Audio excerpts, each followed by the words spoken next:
What's up, folks? Mike from the Hardcover Comic here again.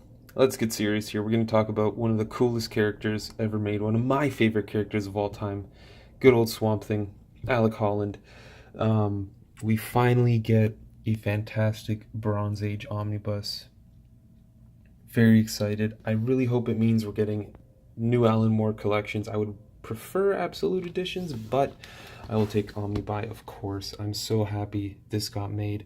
I have been waiting so long to dive into the old Swamp Thing stuff. I'm a huge fan of the character as a concept and what can be done with him. I think he's one of the most underutilized characters. I think he's got so much potential to be used just to do amazing things. He's just a really versatile character. Anyway, I'll get into that later.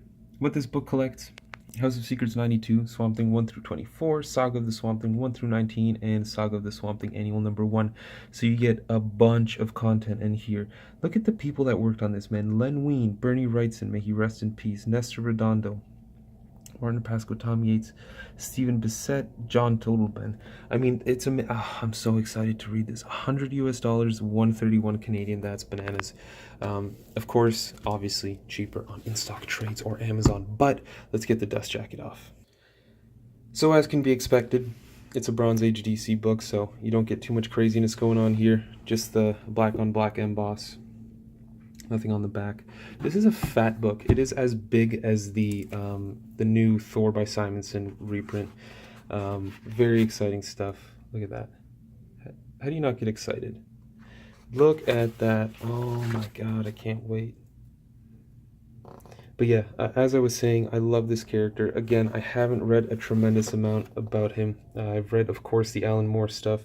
I've read the New 52 stuff, which I thoroughly enjoyed, and I've read a bunch of his appearances in other books. But let's go through the table of contents here for any of you curious. I think I may have missed a page here. Oh, I apologize.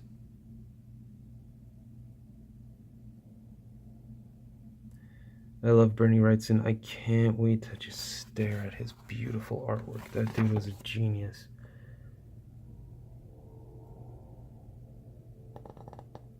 Oh, look at that. Rebirth and Nightmare. Anyway. Got some David Michelini, Jerry Conway writing here. Oh, that's super cool. I'm so excited to just dive deep into this thing. Just lose myself in the swamp. Very excited. Especially, if you guys haven't read the Batman issue that Tom King did with Swamp Thing. Absolutely tremendous. The Len Wein forward there. Starts off with the House of Secrets, of course, his first appearance. I'm gonna give you guys just some eye candy here. I mean, it's a DC Bronze Age omnibus, so I mean the pages are very nice quality, but you may have to hold it open a little bit. They're getting better. Now that I look at it, they're getting better. But yeah, Swamp Thing, as I was saying, I mean, he's such a versatile character, especially after Alan Moore made him intensely, philosophical and the battle between man and nature.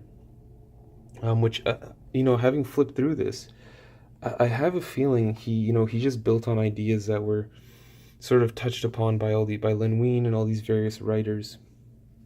Because there's a lot of struggle and a lot of confusion from what I saw. Again, just flipping through this, just working in the binding a little bit.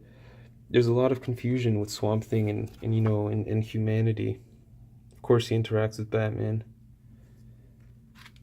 Oh, this looks so good. I'm so excited. I mean, Swamp Thing, again, like I said, underutilized character.